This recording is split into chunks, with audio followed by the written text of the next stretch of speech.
तो students welcome back to my channel. कैसे हो आप सब? उम्मीद करती हूँ बेटा सभी अच्छे होंगे, अपना ख्याल भी रख रहे होंगे। तो बेटा इस वीडियो में हम जानेंगे एक यौगिक प्रैक्टिस के बारे में, जो कि क्या है, सूर्य नमस्कार। और इसको हम मेन इसके बारे में जान लेंगे, क्योंकि इसको मैं एक्सप्लेन तो कर ही चुकी हूँ। तो चलिए बेटा स्टार्ट करते हैं।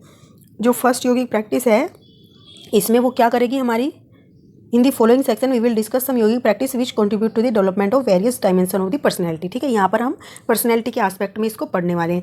वी बिगिन विद द सूर्य नमस्कार। बिफोर सूर्य नमस्कार prepare the body by performing yogic practices. ठीक है, माइक्रो योगिक प्रैक्टिसेस। तो बेटा आप यहाँ पे ये क्वेश्चन बन सकता है कि सूर्य नमस्कार को परफॉर्म करने से पहले हमें क्या करना चाहिए। तो हमें कुछ माइक्रो प्रैक्टिसेस करनी चाहिए। माइक्रो प्रैक्टिसेस कैसी होती हैं बेटा, जैसे कि हम पढ़ चुके हैं, नेक रोटेशन, शोल्डर रोटेशन। ठीक है, तो ऐसी ऐसी छोटे छोटे फिंगर रोटेशन, रिस्ट रोटेशन, ये या फिर एंकल रोटेशन, इस तरीके की एक्सरसाइज हमें कर लिए थोड़ा थोड़ा। ठीक है, ताकि वो हल्की सी फ्लेक्सिबल हो जाएं और फिर उनमें कोई एकदम से अचानक से कोई जर्क ना आ पाए जब हम इनको करते हैं प्रैक्टिस को।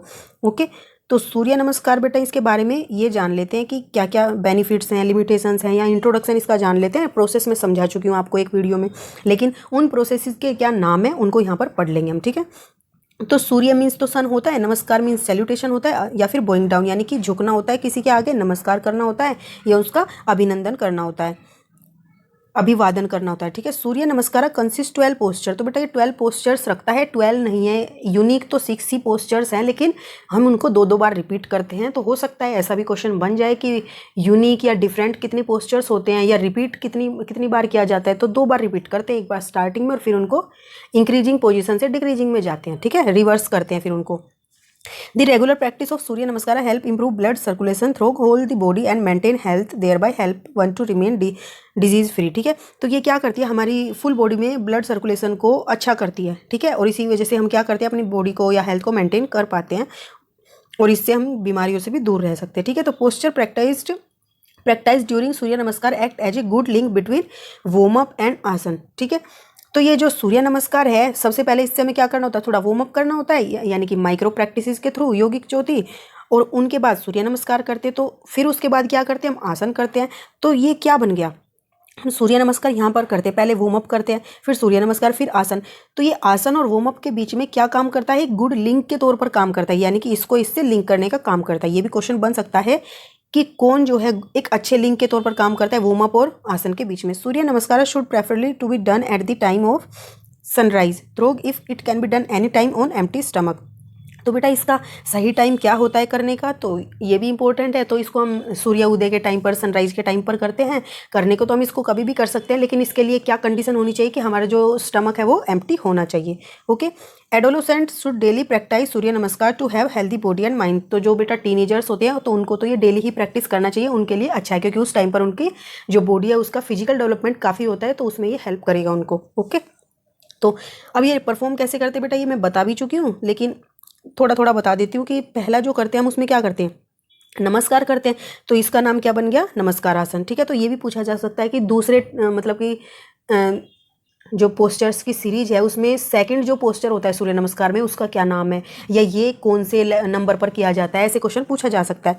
फिर ये क्या है बेटा, हस्तोत्तनासन, जिसमें हम क्या करते हैं, अपने हैंड्स को ऊपर करके ऐसे पीछे की तरफ स्ट्रेच करते हैं। ठीक है, फिर थर्ड जो बोलते हैं बेटा, इसको बोलते हैं पद हस्तासन। ठीक है, यानी कि पैरों को हाथों से पकड़ना क्या कहलाता है, पद हस्तासन। ओके, और इसमें हम क्या करेंगे, नीचे झुकते वक्त हम क्या करते हैं, एक्सेल करते हैं, और ऊपर उठते वक्त हम बता चुकी हूँ मैं पहले भी, इनहेल करते हैं। ठीक है, अब फोर्थ जो है बेटा, इसमें हमारी जो पोजीशन आती है, शेप आती है, वो किस तरीके की आती है, वो आती है हमारी अश्व संचालन के तरीके की। ठीक है, तो इसका नाम क्या है, अश्व संचालन, और इस तरीके से ये परफॉर्म होता है। और जो नेक्स्ट है बेटा, वो है हमारी पर्वतासन।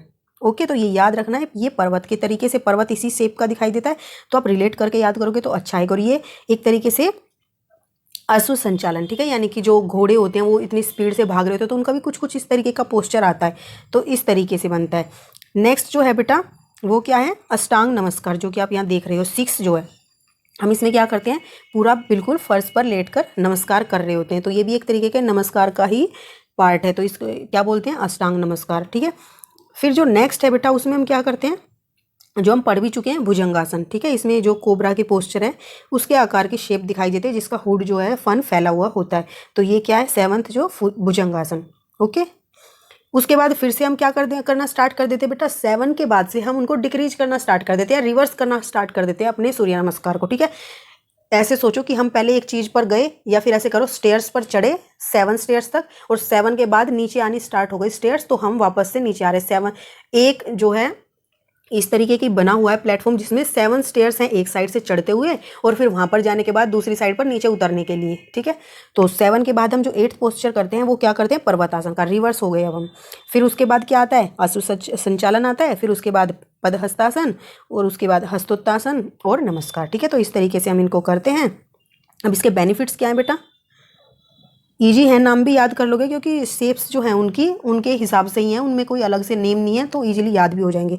It help to increase strength, endurance and flexibility. तो बेटा फ्लेक्सिबिलिटी लाता है, स्ट्रेंथ लाता है और एंड्योरेंस, ठीक है, यानी कि सहनशीलता, तुम्हारे अंदर एक पेशेंस की फीलिंग आती है। It regulates all the system of the body, और ये होल बॉडी के लिए होता है सूर्य नमस्कार, तो ये सभी चीज़ों को रेगुलेट करेगा। It improves concentration, remove access fat, क्योंकि इसमें 12 पोस्चर्स हम करते हैं बेटा एक टाइम में, तो ये एक कंप्लीट, एक कह सकते हो आप कि पूरा योगा का पैकेट है ये, ठीक है, जिसमें आप पैकेज कह सकते हो कि जिसमें आप सारे कर सकते हो, ठीक है। फिजिकल फिटनेस के लिए बहुत अच्छा है। It help in elevating constipation, तो बेटा ये जो कॉन्स्टिपेशन को कम करने में भी हेल्प करता है, इंप्रूव करता है ब्लड सर्कुलेशन को, एनर्जाइज करता है बॉडी को, रिफ्रेश करता है हमारे माइंड को, ताजगी महसूस होती है, और इंक्रीज करता है हाइट को बच्चों की, ठीक है, और टोन अप द बॉडी। तो इसके बारे में तो हर चीज़ ही बेनिफिशियल ही होंगी, ठीक है।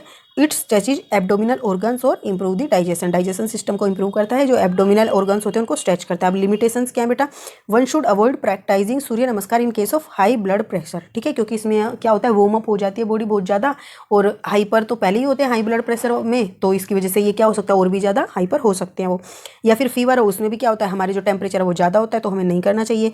हार्ट डिसीज़ है उसमें भी नहीं करना, हर्निया में भी नहीं करना, और स्लिप डिस्क या फिर इंटेस्टाइनल ट्यूबरक्लोसिस या स्काइटिस, मतलब कह सकते हो कि सारी ही बीमारी अगर इस तरीके की किसी को हैं जो अलग अलग पोस्चर्स के लिए बताई गई हैं, तो किसी भी बॉडी पार्ट में अगर कुछ भी इस तरीके का कोई भी सिचुएशन है तो उनको ये परफॉर्म नहीं करना चाहिए, ओके। उनको पहले क्या करना चाहिए, वो आसन परफॉर्म करने चाहिए जो इनको इन बीमारी से निजात दिला सके, हेल्प कर सके, फिर उसके बाद वो सूर्य नमस्कार को भी कर सकते हैं, ठीक है। तो बेटा ये सूर्य नमस्कार के बारे में था, उम्मीद करती हूँ समझ आया होगा। नेक्स्ट में हम अपना आसन के बारे में पढ़ेंगे। तो चलिए बेटा इस वीडियो में इतना ही, तब तक के लिए ऐसे ही हंसते रहिए, मुस्कुराते रहिए, पढ़ते रहिए और आगे बढ़ते रहिए। Thank you.